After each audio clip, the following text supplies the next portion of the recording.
నమస్తే, welcome to our voice. నేను journalist నవత. Razakar assembly ఎన్నికలకు ముందు నుంచి ఎప్పుడెప్పుడు రిలీజ్ అవుతుందా అని ఆసక్తికరంగా ముఖ్యంగా తెలంగాణ ప్రజలు ఎదురు చూస్తున్న చిత్రం. యాటా సత్యనారాయణ గారి దర్శకత్వంలో గూడూరు నారాయణ రెడ్డి నిర్మించిన ఈ సినిమా ట్రైలరు, టీజరు, పోస్టరు ప్రతిదీ కూడా తెలంగాణ వ్యాప్తంగా సెన్సేషనల్ క్రియేట్ చేసిందనే చెప్పొచ్చు. ఈ నేపథ్యంలో నిన్న నేను ప్రీమియర్ షో చూశాను. అసలు మాటలు లేవు, మాట్లాడుకోవడాలు లేవు. సినిమా చూడాల్సిందే. ప్రతి పాత్రని, ప్రతి క్యారెక్టర్ని, జరిగిన సంఘటనను వాస్తవంగా కళ్ళ ముందుకు తీసుకురావడంలో డైరెక్టర్ మాత్రం సూపర్ సక్సెస్ అయ్యారని చెప్పొచ్చు. అండ్ బ్యాక్గ్రౌండ్ మ్యూజిక్ కానీ, సాంగ్స్ కానీ, ఎవ్రీథింగ్ అసలు చాలా చాలా చాలా గొప్పగా ఉంది అనే విషయం కూడా చెప్పొచ్చు. ఈ సినిమాకి సంబంధించి ప్రతి అంశం కూడా చాలా చాలా ఆసక్తిగా ఉంది. ఈ సినిమాకి సంబంధించిన కొన్ని అప్డేట్స్ నేను మీకు అందించడంతో పాటు ఈ సినిమా రివ్యూను అందించాలి అనుకుంటున్నాను. రజాకార్ అంటే మనందరికీ తెలిసిందే. 1947 ఆగస్టు 15న దేశానికి స్వతంత్రం వచ్చిన, ద్వేషానికి నడిబొడ్డున ఉన్న హైదరాబాద్ సంస్థానం మాత్రం వదులుకోవడానికి నిజాం ఒప్పుకోలేదు. నిజాం కాలంలో రజ్వీ పాలనలో తెలంగాణ ప్రజల మీద జరిగిన ఆకృత్యాలను, తెలంగాణ మహిళల మీద జరిగిన అత్యాచారాలను కళ్ళకు కట్టినట్టుగా వీర పోరాటాలను, వీర వలితలను ఎవ్రీథింగ్ చూపించిండ్రు. ఈ సినిమా చూసినాక నాకు కేసీఆర్ మీద, బీఆర్ఎస్ పార్టీ మీద పూర్తి అసహ్యం వచ్చింది. ఎందుకు అనేది నేను కొన్ని పాయింట్స్తో చెప్తాను. ఈ సినిమాని మాత్రం అస్సలు మిస్ అవ్వద్దు. ఎన్నికలకు ముందు ఓటేయడానికంటే ముందు మీరు ఈ సినిమాని చూసి వచ్చిన తర్వాత ఓటేయండి. ఎవరికి వేయాలి అనేది మీరే నిర్ణయించుకోండి. ఒక పక్కన నుంచి హైదరాబాద్ సంస్థానాన్ని తుర్కిస్తాన్గా మార్చడానికి పాకిస్తాన్కి 20 కోట్లు ఎంతో ఇచ్చి, పాకిస్తాన్ నుంచి మిగిలిన దేశాల నుంచి ఆయుధాలను తెప్పించుకొని ఇక్కడ హిందువులను ఊచకోతకొస్తున్న తరుణంలో చాకలి ఐలమ్మ క్యారెక్టర్లో ఇంద్రజ గారు కానీ, తబ్లికీ ఫర్మాల అమల్లో ఉన్నప్పుడు ఉన్న విధానం కానీ, ఇస్లామిక్లోకి మారాలి లేదంటే ప్రాణం తీసుడే అని చెప్పుడు కానీ, స్టాండ్ స్టిల్ అగ్రిమెంట్ అడ్డు పెట్టుకొని స్టాండ్ స్టిల్ అగ్రిమెంట్ ప్రకారం హైదరాబాద్ సంస్థానం పని చేయట్లేదు అని తెలిసినా అప్పటి ప్రధాని నెహ్రూ ఉన్న తీరు కానివ్వండి, కళ్ళకు కట్టొచ్చినట్టు కనిపిస్తుంది.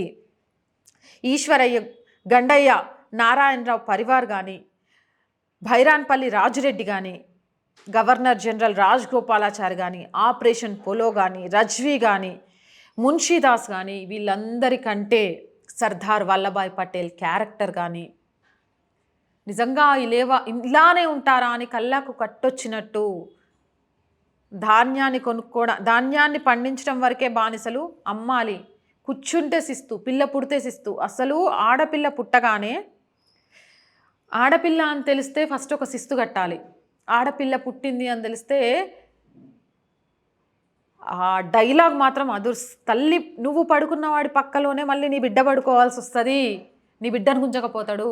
అలా మానం పోగొట్టుకోవడం కంటే పుట్టంగానే ప్రాణం పోగొట్టుకోవడం బెటర్ అని గొంతులో వడ్ల గింజలేసి ప్రాణం తీసేస్తే, ఆడపిల్ల పుట్టినందుకు ఒక శిస్తు, చచ్చిపోయినందుకు ఇంకో శిస్తు, 2 శిస్తులు కట్టమనే దౌర్భాగ్య రజాకార్ల నిజాం పాలనను కళ్ళకు కట్టినట్టు చూపించింది. అండగా ఉండడానికి వచ్చిన అన్నదమ్ములను చెవులలో రాళ్ళు పెట్టి కొట్టి చంపేసిన వైనాన్ని, నిజాం నవాబుకు వ్యతిరేకంగా ఎవరైనా సరే వందే మాతరం అంటే, ప్రజలకు అండగా ఉంటే అక్కడ చూపించిన సీన్ అయితే కళ్ళల్లో నీళ్లు రప్పిస్తుంది. చెవులలో రాళ్ళు పెట్టి వాళ్ళ ప్రాణం పోయిన తరువాత కూడా వాళ్ళ పైశాచికత్వాన్ని వదిలిపెట్టని విధానం. ఇక్కడ మా భాష తప్ప ఇంకొకటి నేర్చుకోకూడదు అని చిన్న పిల్లల్ని పొట్టన పెట్టుకున్న తీరు, రక్తంతో అక్షరాలను దిద్దిచ్చే విధానం, పారిపోతుంటే వెతికి చంపిన వైనం, మా మతంలోకి మారకుంటే ఆడవాళ్ళ జననాంగాలలో ఇసుకపోసి చూపించిన నరకం, తీసిన ప్రాణాలు, దోచిన మానాలు. అండ్ ఈ సినిమాలో అనసూయ ఒక సాంగ్ చిన్న క్యారెక్టర్లోనే ఉన్న అందరూ కూడా వాళ్ళ క్యారెక్టరైజ్లో వచ్చి వెళ్ళిపోతూనే ఉంటారు. ఈ సినిమాకి హీరో ఎవరు అంటే నాకు తెలిసినంత వరకు ఈ సినిమా హీరో కథ అండ్ డైరెక్టర్ మర్చిన విధానం వాళ్ళిద్దరు మాత్రమే హీరో. భారతి పాట మాత్రం మస్తు ఉంటుంది. భారతి భారతి ఉయ్యాలో అనసూయది కెవ్వు కేకుంటుంది. ఆడవాళ్ళ బట్టలన్నీ వివస్త్రం చేసి బతుకమ్మ ఆడించడమే కాకుండా అక్కడున్న మగవాళ్ళందరూ అది చూడాల్సిందే. ఏం చేయాలో అర్థం కాని స్థితిలో గడ్డి మోపులో దాక్కుంటే గడ్డి మోపును తగలబెట్టి అందులో ఉన్న ప్రతి ఒక్క ప్రాణం పోతుంటే ఆనందించే తీరు, సొమ్మే లక్ష్యంగా వయసు ముసలితనానికి వచ్చినా కూడా 10 మంది పెళ్ళాలను వేసుకొని ఉండే నిజాం నవాబుల తత్వం. ఇక్కడ స్వతంత్రం వందే మాతరం అంటే ఇక్కడ మతం అన్నట్టు వినబడుతోంది. చాలా క్లియర్గా చూపించిండ్రు మతానికి వందే మాతరానికి ఉన్న తేడా ఏంటి అనేది. వందే మాతరం అని కాంగ్రెస్ పాలనలోని ఒక సభలో ఒక మతానికి సంబంధించిన వాళ్ళు మేము తలొగ్గం అంటే వందే మాతరాన్ని తీసేశారు అంటే ఎందుకు అనుకున్నా. ఇది హైదరాబాద్ సంస్థానం ఉన్నప్పుడే వీళ్ళకి వందే మాతరం అనేది ఇష్టం ఉండదు. వందే మాతరం అనేది ఎవరైనా ఎత్తుతే మతాన్ని అడ్డుపెట్టి మతం మీదకి తీసుకొచ్చి మత ప్రాతిపదికన దేశాన్ని మార్చడం అనేది వీళ్ళకి మొదటి నుంచి వెన్నతో పెట్టిన విద్య. ఈ మారణ హోమం గురించి సెక్యులర్ లౌకికవాదులు మాట్లాడరు, ఈ సినిమా గురించి మాట్లాడరు. ఎందుకు అనంటే వీళ్ళ గురించి మాట్లాడాల్సి వస్తే అసలు బండారం బయటకు వస్తుంది కాబట్టి.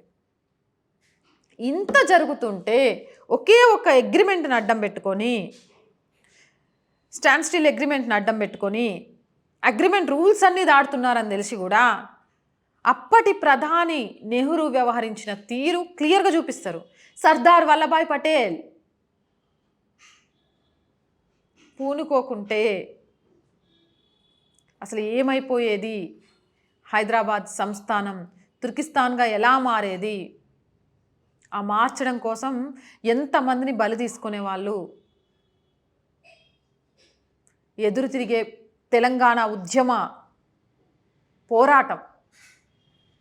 పోరాడితే పోయేదేముంది బానిస సంఖ్యలు తప్ప అని దానికంటే ఈ పోరాడితే పోయేదేముంది బానిస సంఖ్యలు తప్ప అనే ఒక ధైర్యాన్ని తెలంగాణ ప్రజల్లోకి తీసుకువెళ్ళడానికి పోగొట్టుకున్న వేలాది ప్రాణాలకు తెలంగాణ విమోచన దినోత్సవం ఈరోజు కేంద్రం ప్రకటించడం కూడా నిజంగా హర్షించదగ్గ విషయం. ఇది కూడా మింగుడు పడట్లే. తెలంగాణ విమోచన దినోత్సవాన్ని సెప్టెంబర్ 17న ప్రకటించినందుకు కేంద్ర ప్రభుత్వానికి ధన్యవాదాలని ఇక్కడ రాష్ట్ర ప్రభుత్వం కానీ తెలంగాణ ఉద్యమ పార్టీ అని చెప్పుకునే బీఆర్ఎస్ కానీ ఒక్కటి చెప్పకపోగా అలా ఎలా అని మాట్లాడుతున్నారంటే వెళ్ళి రజ్జాకార్ సినిమా చూసిరండి. ఎంతమంది నడుముకు పిల్లల్ని కట్టుకొని ఆ రోజు ఝాన్సీ లక్ష్మీబాయి లాంటి వాళ్ళు పోరాటం చేస్తే తుర్కిస్తాన్ కాకుండా హైదరాబాద్ సంస్థానాన్ని కాపాడడానికి తెలంగాణ ఆడబిడ్డలు పోరాటం చేసిండ్రు. అదే నడుముకు బిడ్డల్ని కట్టుకొని ఎంత గొప్పగా చూపించారో. పసిపిల్లల్ని కూడా కారు చిచ్చులో వేసి ఆనందం పొందడం, అలా చావులను చేసి పండగ చేసుకోవడానికి ఆ ఊళ్ళో ఉన్న వయసు పిల్లల్ని తీసుకెళ్లడంతో పాటు ఆ ఊర్లో ఉండే ఆవులను బిర్యానీ కోసం తీసుకెళ్ళడం నీచత్వానికి పరాకాష్ఠ. నిజాం నవాబ్ అని చెప్పడానికి ఈ సినిమా అప్పుడు జరిగిన సన్నివేశాలు క్లియర్ కట్గా కనిపిస్తాయి. అసలు కేసీఆర్ నిజంగా ఒక మాట చెప్పు క్లియర్గా, నువ్వు అధికారం కోసం మాత్రమే తెలంగాణ సెంటిమెంట్ని వాడుకున్నావా అనిపించింది చాలామందికి సినిమా చూసినాక. అలాంటి నిజాం నవాబు మనవన్ని తీసుకొచ్చి అంతమంది ఆడోళ్ళ మానపానాలు తీసేసి అంతమంది చావులకు కారణమై వందే మాత్రం అంటేనే తప్పు అన్నట్టుగా వాళ్ళ ఊచకోత కోసినోని మనవన్ని తీసుకొచ్చి పోరాడి ప్రాణాలు కోల్పోయి తెచ్చుకున్న తెలంగాణలోని అధికారిక లాంఛనాలతో నువ్వు అంత్యక్రియలు చేసినవు అంటే నిజంగా నువ్వు ఉద్యమ బిడ్డవా, ఉద్యమ ద్రోహివా? చాలామంది అడుగుతున్నారు. నిన్న ప్రివ్యూ అయిపోగానే బయటికి రాగానే చాలామంది నోటి నుంచి నేను ఈ మాట విన్నా, తెలిసే చేశాడా కేసీఆర్ క్యాబ్ పెట్టుకొని వెళ్ళి మరి కూర్చొని అని. ఏమనిపించలే? ఇంకా చెప్తున్నావా తెలంగాణ సెంటిమెంట్ ఉండాలి అంటే నేను ఉండాలి అని? ఇంకా మళ్ళీ లోక్సభలో ఎన్నికల్లో ఓట్లు అడుగుతున్నావా? ఓహో, అప్పటి రజాకార్లకు రజ్వీ పాలనలోని ఏమంటారు నిజాం నవాబులు చేసిన దానికి నాకు తేడా లేదు. నా వాళ్ళు కూడా అందిన కాడికి దోసుకోవడము, నా పార్టీ నాయకులు కూడా ఆడపిల్లల మానపానాలతో ఆడుకోవడము కామనే కదా.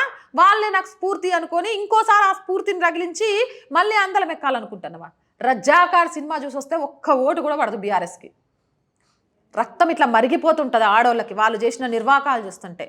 ఆడోళ్ళకే కాదు, పసి పిల్లలకు కూడా.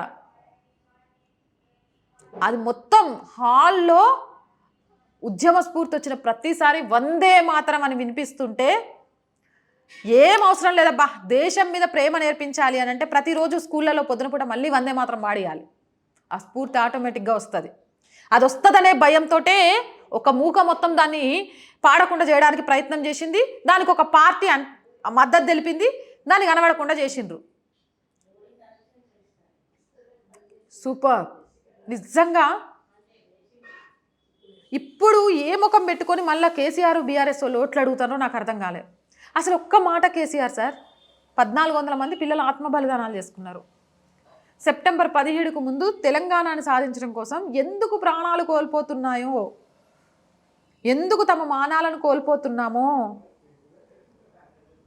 తల్లిని బిడ్డని అనుభవించే ఆ రాక్షసుల కుటుంబానికి సంబంధించిన తీసుకొచ్చి ఎందుకు నీకు ఇక్కడ అధికార లాంఛనాలతో అంత్యక్రియలు చేయాలనిపించింది? నెహ్రూ వీళ్ళ మీద యాక్షన్ తీసుకోవడానికి సర్దార్ వల్లభాయ్ పటేల్ మాట్లాడితే స్టాండర్డ్ స్టీల్ కౌన్సిల్ గురించి మాట్లాడతాడు. తప్పు ఒక అగ్రిమెంట్ ఉందని చెప్తాడు. ఏం అగ్రిమెంట్ నెహ్రూ గారు? ఉంటే నిజంగా నాకు ప్రశ్నించాలనిపించింది. ఆడోళ్ళ మానాలు, ఆడోళ్ళ ప్రాణాలు పోతుంటే అగ్రిమెంట్ అనే సాకు చూపించేసి వదిలేద్దామా? మతం మారాల్సిందే అని అక్రమంగా ప్రాణాలు తీస్తుంటే అగ్రిమెంట్ అని చెప్పి వదిలేద్దామా? నెహ్రూ మాటలకి కోపంగా సర్దార్ వల్లభాయ్ పటేల్ వెళ్తే అక్కడున్న అధికారి కూడా మేము రాజీనామా చేస్తామంటే ఏదో ఒకటి చేసుకోండి అని చెప్పి అక్కడి నుంచి విదేశ పర్యటనకి వెళ్ళాడు. అసలు ఒక దేశ ప్రధానిగా ఉండి స్వతంత్రం తేవడంలో ప్రముఖ పాత్ర పోషించిన అని చెప్పే నెహ్రూ హైదరాబాద్ సంస్థానాన్ని భారత్లో విలీనం చేయడం కానీ, హైదరాబాద్ సంస్థానంలో నిజాం పాలనలోని రజ్వీలు చేస్తున్న అరాచకాలను కానీ అరికట్టడంలో ఒక్క అగ్రిమెంట్ను సాకుగా చూపించి ఎందుకు ఆగాడు అన్నది ఇప్పటికీ $1000 ప్రశ్న. అదే టైంలో విదేశీ పర్యటనకి ఎందుకు వెళ్ళాడు అనేది ఇంకో $1000 ప్రశ్న. అంటే నాకు దీంతో సంబంధం లేదు, ఏదో సర్దార్ వల్లభాయ్ పటేలే చేసుకున్నాడు అని చెప్పడానిక, ఏదైనా జరిగితే నింద తన మీద రాకుండా పక్కకి వెళ్ళిపోవడానిక? కానీ క్లైమాక్స్ అదిరిపోయిందబ్బా. హైదరాబాద్ సంస్థానానికి 4 వైపుల నుంచి భారత సైన్యం వస్తుంటే, వందే మాతర నినాదంతో ప్రజలు స్వాగతిస్తుంటే, రజాకార్లు ఒక్కొక్కరు పరిగెత్తి పరిగెత్తి పరిగెత్తి కొడుతుంటే వాళ్ళని, ఆ నిమిషంలో కూడా వీళ్ళు వందే మాతరం అంటున్నారు. కానీ మతం అనే చిచ్చు మాత్రమే మనల్ని కాపాడగలుగుతుంది అని మత చిచ్చు పెట్టే ప్రయత్నం చేయడానికి చేసిన సన్నివేశాన్ని కానీ చాలా చాలా బాగా చూపించారు. కానీ మతం అడ్డు పెట్టుకొని బ్రతికే వీళ్ళను ఏం చెయ్యాలి అనే ప్రశ్నకు మాత్రం ఇప్పటిదాకా సమాధానాలు దొరకలేదు. సర్దార్ వల్లభాయ్ పటేల్ లేకుంటే ఈరోజు మనం ఎవ్వరం ఇలా ఉండేవాళ్ళం కాదు. అక్కడ పోరాటాలు జరుగుతున్నాయి. మీరు అనొచ్చు, అక్క అంతమంది ప్రాణాలు కోల్పోయారు, నువ్వేంటి సర్దార్ వల్లభాయ్ పటేల్కి క్రెడిట్కి ఇస్తావు అని అంటే, నిజంగా ఇక్కడ ఇన్ని ప్రాణాలు కోల్పోతున్న టైంలో అక్కడ జవహర్లాల్ నెహ్రూ కూడా ఉన్నాడు. ఏం చేశాడు? జవహర్లాల్ నెహ్రూ ఒక అడుగు ముందుకేసుంటే అన్ని ప్రాణాలు కోల్పోయే పరిస్థితి వచ్చేదే కాదు. ఒక ఉద్యమానికి సరైన బలం చేకూరితే విజయం సాధించవచ్చు అనేది హైదరాబాద్ సంస్థానాన్ని భారత్లో విలీనం చేసుకోవడం ద్వారా స్ఫూర్తిదాయకమైంది. అలాంటి సెప్టెంబర్ 17ను తెలంగాణ విమోచన దినోత్సవంగా ప్రకటిస్తే వీళ్ళకు మింగుడుపడట్లేదు. అట్లెట్లా? వాళ్ళకి ఆ క్రెడిట్ ఎందుకు ఇస్తామని ఫీల్ అయిపోతారు. నాకు అనిపించింది, అసలు వీళ్ళు మానవత్వం ఉందా వీళ్ళకి? ఉంటే ఇంత గొప్ప చరిత్ర సెప్టెంబర్ 17 అయితే ఆ చరిత్ర కలిగిన దినోత్సవాన్ని జరుపుకోవడానికి వీళ్ళకి ఏం మాయరోగం వచ్చింది అనిపించింది. ఉద్యమానికి ముందు సెప్టెంబర్ 17ని విమోచన దినోత్సవంగా గొప్పగా జరుపుతామని చెప్పిన బీఆర్ఎస్ పార్టీ తెలంగాణ వచ్చిన తర్వాత ముఖ్యమంత్రి సీట్లో ఎక్కి అదే నిజాముడిని తీసుకొచ్చి శవాన్ని అధికార లాంఛనాలతో చేసి విమోచన దినోత్సవం లేదు సెప్టెంబర్ 17కి సంబంధించి ఎందుకు చెయ్యలేదు అంటే మరో రజ్వీపాలన తెద్దామని ఆశపడ్డారేమో అనిపించింది. కారు చేతిలో ఎంఐఎం స్టీరింగ్ అంటే ఏమో అనుకున్నా. రజాకార్ సినిమా చూసి వచ్చినాక అర్థమైంది. సినిమా గురించి ఇంతకంటే నేను ఎందుకు ఎక్కువ చెప్పట్లేదంటే అది చూసి తినాల్సిన సినిమా. ప్రతి ఒక్కరూ, అది మన చరిత్ర, మన ఉద్యమ చరిత్ర, మన ప్రతిఘటించే చరిత్ర.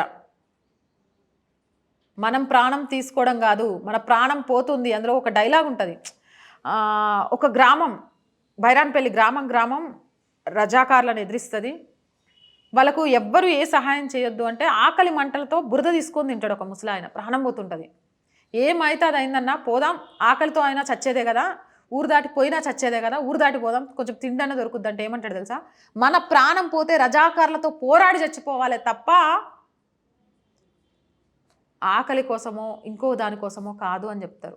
పసి పిల్లల నుంచి కళ్ళు పోసి నోట్లో మత్తులో ఉంచి ఆకలి తెలియకుండా పిల్లలు ఉంచాలనే తల్లి ప్రేమ. బిడ్డ జోలికి వస్తే ఆడ పులిలా నిలబడుతుంది అనే క్యారెక్టర్ని ప్రేమ ద్వారా అసలు ఎవ్రీ క్యారెక్టర్కి వాళ్ళు న్యాయం 100% చేశారు. రజాకార్ మన చరిత్ర, మనం తెలుసుకోవాల్సిన చరిత్ర. అస్సలు మిస్ అవ్వకండి. అందరూ కుటుంబంతో వెళ్ళి వీకెండ్ కాబట్టి చూడండి. ఇలాంటి సినిమాలను ఆదరించాల్సిన అవసరం మనందరి మీద ఉంది. అండ్ ఎన్నికల సమయంలో ఇలాంటి సినిమా రిలీజ్ అవ్వడం అనేది మాత్రం ఒక తండర్ అని చెప్పొచ్చు. ఎందుకంటే ఎవరు నాయకుడు, ఎవరు రాచరికాన్ని సృష్టించడానికి ప్రయత్నం చేస్తున్న వాళ్ళు, ఎవరు స్వలాభాన్ని కోరుకున్నారు, ఎవరు బలిదానాలు అయిపోయారు అనేది క్లియర్ కట్గా తెలుస్తుంది. ఈ సినిమా చూసి వచ్చిన తర్వాత ఓటు గురించి, మీ ఇంటికి వచ్చే నాయకుడి గురించి మాట్లాడండి. సినిమా చూసి నేను చెప్పిన రివ్యూ యాజ్ ఇట్ ఈస్ అనిపించిందా లేదా అనేది కూడా కామెంట్ సెక్షన్లో తెలియజేయండి. ఇలాంటి మోర్ వీడియోస్ కోసం మన ఛానల్ వెంటనే సబ్స్క్రైబ్ చేయండి. రజాకార్ మూవీకి సంబంధించి యావత్ 2 రాష్ట్రాల్లోనే కాదు ప్రపంచవ్యాప్తంగా తెలవాలి కాబట్టి వీలైనంతగా ఈ రివ్యూని షేర్ చేయండి.